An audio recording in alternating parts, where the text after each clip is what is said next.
आइए मैं आपके सामने मौला अली की फ़जीलत बयान करने की कोशिश करूँगा। अल्लाह ताला ने चार खलीफाओं में चौथे नंबर पर मौला अली को रखा है, मौला अली को अता किया है। चौथा नंबर मौला अली को अता किया है। वो मौला जिसके बारे में मेरे आका इरशाद फरमाते हैं, अली तुमसे मोहब्बत करने वाला मोमिन होगा, तुमसे मोहब्बत करने वाला मोमिन होगा और तुमसे नफ़रत करने वाला मुनाफिक होगा। एक मकाम पर इरशाद फरमाते हैं, अना मदीनतुल इल्मी व अलीयुन बाबूहा, यानी मैं इल्म का शहर हूँ और अली उसका दरवाज़ा है। और एक जगह इरशाद फरमाते हैं, अल हक़्क़ु मअल अली वल अलिय्यु मअल हक़, यानी हक़ अली के साथ है और अली हक़ के साथ है।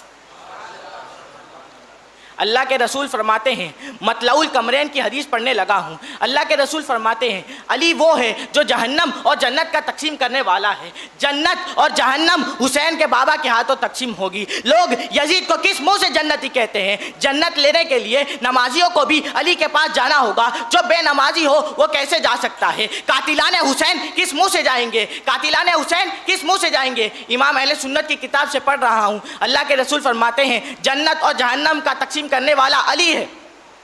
मेरे किसी अजीज़ का शेर मुझे बहुत अच्छा लगता है कि बचना है अली से तो जहन्नम में जाओ। लेकिन जब मैं इस हदीस पर पहुंचता हूं तो सोचता हूं, या अल्लाह जो जहन्नम में जाएगा वो भी अली से बच नहीं सकता, इसीलिए कि जन्नत लेना है तो अली के पास जाना होगा, लेकिन जहन्नम भी तो अली के हाथों से तकसीम होगी। कोई अगर इतना कट्टर अली का दुश्मन है कि ठीक है लेना अली से ही है तो मैं जन्नत नहीं लेता, जहन्नम में जाना गवारा है लेकिन अली का चेहरा देखना गवारा नहीं, कोई इतना कट्टर भी तो हो सकता है। तो मेरे नबी ने फरमाया, जन्नत जो अली बांटेंगे जहन्नम भी वही अली बांटेंगे। अल्लाह की हदीस है कि अली जिसको चिट्ठी देंगे वही पुलसियात से गुजरेगा, जिसको अली की चिट्ठी नहीं मिलेगी वो पुलसियात से नहीं गुजरेगा। लेकिन सुनियो, एक बात ध्यान से सुनना, आज चीटिंगबाजी का दौर है।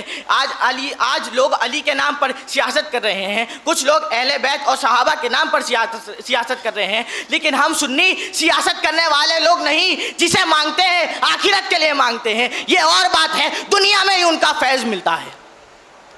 ये और बात है, दुनिया में ही उनका फैज़ मिलता है। अल्लाहु अकबर, अल्लाहु अकबर। अहले बैत के नाम पर सहाबा को गालियाँ देना और सहाबा के नाम पर अहले बैत को। लेकिन सुनो, दोनों इतने करीब करीब हैं। सिद्दीक ने देखकर मुस्कुराया अली को, तो मेरे मौला ने कहा, ए मेरे भाई सिद्दीक क्यों मुस्कुराते हो? ए मेरे भाई सिद्दीक क्यों मुस्कुराते हो? कहा, रात में नबी ने आके कहा कि अली जिसको चिट्ठी देंगे वही पुलसियात से गुजरेगा, अली जिसको चिट्ठी देंगे वही पुलसियात से गुजरेगा। कहा, अली अब तुम क्यों मुस्कुराते हो? कहा, अली अब तुम क्यों मुस्कुराते हो? तुमको कहा कि अली जिसको चिट्ठी देंगे वही पुलसियात से गुजरेगा, और मुझे कहा, खबरदार अली, अबू बकर के दुश्मन को चिट्ठी मत देना। अहले बैत का है बेड़ा पार, असहाबे हुजूर नज्म है और नाव है इतरात रसूलुल्लाह की। मतलउल कमरैन की हदीस है कि सब अलग अलग दरख्त की अलग अलग शाखें हैं। मैं और अली एक दरख्त की दो टहनियों का नाम है, एक दरख्त की दो टहनियों का नाम है। ये मेरे हुजूर ने फरमाया है। फिर अल्लाह अल्लाह, क्या शान है मेरे मौला की, क्या शान है मेरे मौला की। सिद्दीक का हाल तो ये था, वो तो अफजलुल बशर बादल अंबियाई भी ताकीक हैं। जब भी महफिल में बैठते तो अली को ही तकते रहते कि लोग कहते हैं ये अली अली क्या करते हैं। मैंने कहा, सिद्दीक से जाके पूछ अली अली क्या करते हैं। मैंने कहा, सिद्दीक से जाके पूछ अली अली क्या करते। सिद्दीक तो चेहरा ही थकते रहते।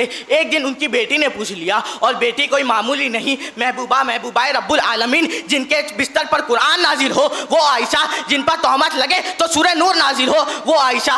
हज़रत आयशा सिद्दीका रज़ी अल्लाह ताला अन्हा ने पूछा, कहा बाबा ये महफिल में सिर्फ अली को क्यों देखते रहते हैं? सिद्दीक ने कहा, बेटी मैंने अपने नबी से इन कानों से सुना कि अली का चेहरा देखना भी एक इबादत है।